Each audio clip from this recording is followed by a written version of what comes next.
오늘은 욥기 강의 제42번 하나님을 아는 지식 욥기 34장 31절로 35장 16절까지의 말씀을 생각해 보겠습니다. 먼저 말씀을 봉독해 드리겠습니다.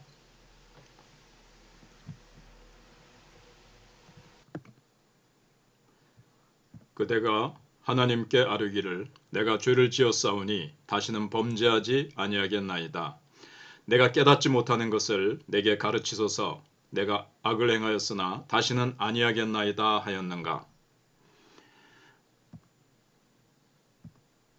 하나님께서 그대가 거절한다고 하여 그대의 뜻대로 속전을 치르시겠느냐.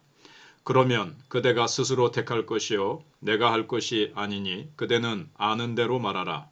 슬기로운 자와 내 말을 듣는 지혜 있는 사람은 반드시 내게 말하기를 욥이 무식하게 말하니 그의 말이 지혜롭지 못하도다 하리라. 나는 욥이 끝까지 시험받기를 원하노니 이는 그 대답이 악인과 같음이라. 그가 그의 죄에 반역을 더하며 우리와 어울려 손뼉을 치며 하나님을 거역하는 말을 많이 하는구나. 엘리후가 말을 이어 이르되 그대는 이것을 합당하게 여기느냐? 그대는 그대의 의가 하나님으로부터 왔다는 말이냐?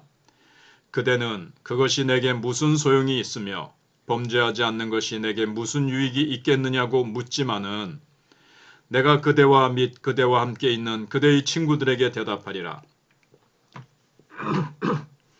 그대는 하늘을 우러러보라. 그대보다 높이 뜬 구름을 바라보라. 그대가 범죄한들 하나님께 무슨 영향이 있겠으며 그대의 악행이 가득한들 하나님께 무슨 상관이 있겠으며 그대가 의로운들 하나님께 무엇을 드리겠으며 그가 그대의 손에서 무엇을 받으시겠느냐. 그대의 악은 그대와 같은 사람에게나 있는 것이요 그대의 공의는 어떤 인생에게도 있느니라. 사람은 학대가 많음으로 부르짖으며 군주들의 힘에 눌려 소리치나 나를 지으신 하나님은 어디 계시냐고 하며 밤에 노래를 주시는 자가 어디 계시냐고 말하는 자가 없구나. 땅의 짐승들보다도 우리를 더욱 가르치시고 하늘의 새들보다도 우리를 더욱 지혜롭게 하시는 이가 어디 계시냐고 말하는 이도 없구나. 그들이 악인의 교만으로 말미암아 거기에서 부르짖으나 대답하는 자가 없음은 헛된 것은 하나님이 결코 듣지 아니하시며 전능자가 돌아보지 아니하심이라. 하물며 말하기를 하나님은 배울 수 없고 일의 판단하심은 그 앞에 있으니 나는 그를 기다릴 뿐이라 말하는 그대일까 보냐. 그러나 지금은 그가 진노하심으로 벌을 주지 아니하셨고 악행을 끝까지 살피지 아니하셨으므로 욥이 헛되이 입을 열어 지식 없는 말을 많이 하는구나. 아멘. 오늘 본문의 주제는 하나님은 초월해 계시지만 무정하거나 무관심하시지 않으시다는 겁니다. 그리고 엘리후는 하나님에 대해서는 알지만 하나님을 알지는 못합니다. 유홍준 교수의 나의 문화유산 답사기라는 책에 보면 조선시대 문인이 남긴 다음의 문장을 인용합니다. 사랑하면 알게 되고 알면 보이나니 그때 보이는 것은 전과 같지 않으리라. 알아야 보입니다. 욥은 그가 가는 길을 모르기에 그 결말이 보이지 않습니다. 그러나 이제 멀지 않았습니다. 이제 욥기도 마지막을 향해서 달려가고 있거든요. 이제 곧 하나님께서 나타나셔서 모든 것들에 대해서 대답해 주시고 이제 여러 가지 욥의 친구들과 욥과의 사이에 있었던 논쟁에 대해서 하나님께서 정리를 해 주십니다. 그런데 하나님에 대해서 아는 것을 넘어서 하나님을 아는 그 순간이 되면 곧 두 눈으로 주를 배우게 될 것입니다. 먼저 엘리후는 답답하고 화가 나서 어쩔 줄을 모릅니다. 하나님께 죄를 지었다고 고백하고 회개만 하면 간단하게 해결될 건데 왜 이걸 모르느냐는 것입니다. 결국 욥이 무식하게 말한다고 모욕을 주고 계속 시험 받으라고 악담까지 합니다. 사실 욥이 무식한 것은 맞습니다. 욥은 자신이 왜 이런 고난을 당하고 있는지 모르는 사람입니다. 마지막에 가서 욥은 자신이 깨닫지도 못한 일을 말하였고 스스로 알 수도 없고 헤아리기도 어려운 일을 말하였다고 시인합니다. 그러나 누가 고난에 대해 유식하겠습니까? 누가 자기가 정말 고난을 당하면 이 고난이 왜 왔고 이 고난에 대해서 잘 분석하고 설명하고 이해할 수 있는 사람이 도대체 누가 있겠습니까? 누가 세상의 이치와 하나님의 섭리에 대해서 그렇게 잘 안단 말입니까? 고난 속에 들어가면 그 지식들이 무용지물이 되기도 합니다. 그러니 고난 중에 있는 이에게 섣불리 자신의 지식을 자랑해서는 안 됩니다. 함부로 쉽게 훈수를 두려고 해서는 안 됩니다.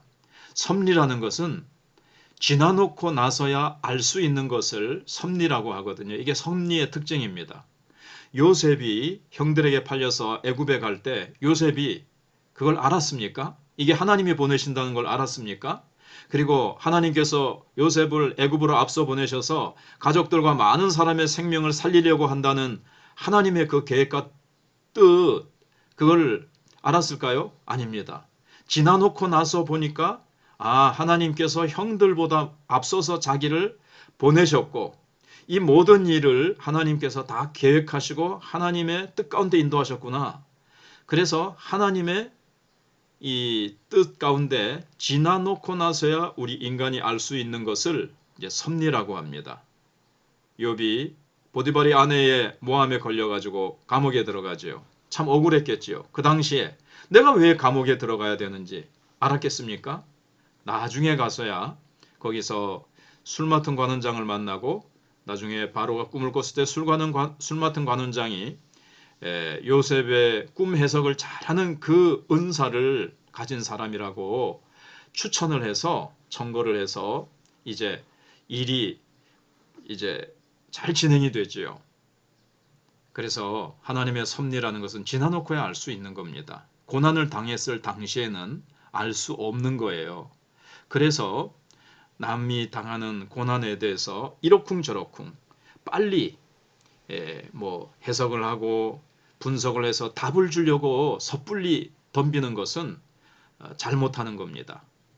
또 엘리후에 따르면 욥은 하나님을 기쁘시게 하는 삶을 살아도 아무 소용이 없다고 불평했습니다. 이에 대해 엘리후는 본래 하나님이 높은 곳에 계셔서 인간의 선행이나 악행이 하나님께 아무런 영향을 끼치지 못한다고 답합니다. 높이 뜬 구름의 방향을 우리가 바꾸지 못하는 것과 같습니다. 그 35장 그 초반부에 보시면 높이 뜬 구름의 방향을 우리가 바꾸지 못한다. 이런 내용이 있습니다. 하나님께서 인간을 초월해 계신 분이라는 점에서 엘리후는 한면 옳은 말을 했어요. 그러나 하나님은 저 위에 우리 인간과 이 하나님이 만드신 이 우주를 초월해 계신 것은 맞습니다. 그러나 하나님께서 무관심하게 팔짱만 끼고 계신 분은 아닙니다. 하나님의 초월성이 하나님의 무관심을 의미하지는 않는다는 거죠. 그리고 하나님은 초월해 계신 동시에 또 이 세상 가운데 임재해 계세요. 이 두 가지가 같이 있는 겁니다. 그래서 하나님이 선을 행하거나 우리 인간이 악을 행하거나 아무 상관하지 않는 하나님은 우리가 믿는 하나님이 아니고요. 성경이 말씀하고 있는 하나님이 아니세요. 선을 행하는 것들도 보고 계시고 악을 행하는 것도 보고 계시고 선에 대해서 하나님께서 격려하시고 상을 주시고 악행에 대해서 하나님께서 심판하세요.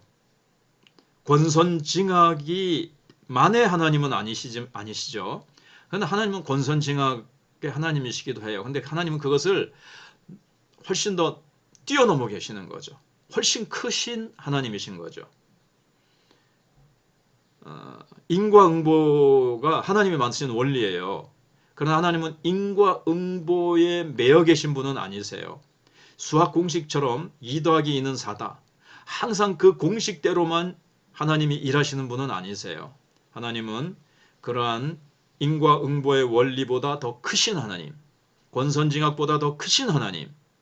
그래서 이신론이라고 있잖아요. 이신론. 그거는 이제 하나님께서 온 우주를 만드시고 시계 태엽을 감아가지고는 이렇게 내버려 놔두면 그 시계가 저절로 돌아가는 것처럼 하나님이 우주를 만들어 놓으시고 그냥 내버려 두시고 그냥 간섭하지 않으신다는 사상이 이신론 사상이거든요. 그래서 신의 역사 개입을 부정했던 이신론 사상과 엘리후가 지금 주장하는 것과 같은 거예요. 하나님은 우리 역사 속으로 뚜벅뚜벅 걸어오시는 분이십니다. 우리 고난의 현실 속에 들어와서 우리의 죄를 위해서 지옥 갈 수밖에 없는 우리들을 위해서 우리를 살리시기 위해서 십자가를 지었던 예수 그리스도를 우리는 기억해야 됩니다.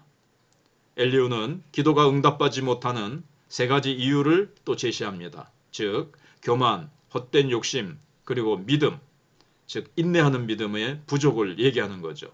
틀린 말이 아닙니다. 응답되지 않을 때 우리는 이 세 가지를 점검해야 합니다. 문제는 이 공식이 욥에게 적용되지 않는다는 데 있습니다. 고난 중에 있는 이들은 신앙의 공식들이 무너지는 것을 종종 경험합니다. 평소에 알고 있던 신앙의 공식대로 했는데 안 되는 거예요. 그러니까 고난당할 때 고민하고 참 실망과 낙심이 있는 거죠. 그리고 그 신앙의 공식을 무너뜨리는 분이 바로 하나님이라는 사실을 우리는 깨닫게 됩니다. 엘리후가 모르는 것이 바로 이것입니다. 하나님은 우리가 하나님에 대해 세워놓은 공식들을 자주 허물어 버리십니다. 그 법칙을 하나님이 깨시는 것이 아니라 그것을 무시하고 깨뜨리시는 것이 아니라 하나님은 그 공식보다 훨씬 더 크게 크신 분이시고 더 크게 역사하신다는 것을 보여주시기 위해서 우리를 그 공식 속에만 하나님을 우리가 가두어 놓고 우리는 그 안에 갇혀 있거든요. 근데 하나님에 대해서 우리가 이제 알고 있는 거죠. 근데 하나님에 대해서 아는 것을 넘어서 하나님을 아는 지식까지 나오기를 원하시기 때문입니다. 하나님, 그분을 안다는 것은 하나님을 체험적으로 안다는 거예요. 하나님에 대해서 안다는 것은 지식으로 안다는 거예요. 귀로 듣고 머리로만 안다는 거예요. 정말 체험적으로 아는 것을 하나님을 아는 지식이라고 우리가 얘기하죠. 그래서 우리와 동떨어져 저 멀리 계신 하나님에 대해 아는 것으로 만족하지 마십시오. 오늘 지금 이 순간 역사의 한복판에 그리고 내 삶의 현장에 찾아오셔서 동행하시고 같이 아파하시고 위로해 주시고 격려해 주시고 채워주시고 평강을 주시는 하나님을 맛보아 아시기를 주님의 이름으로 축복합니다. 아멘.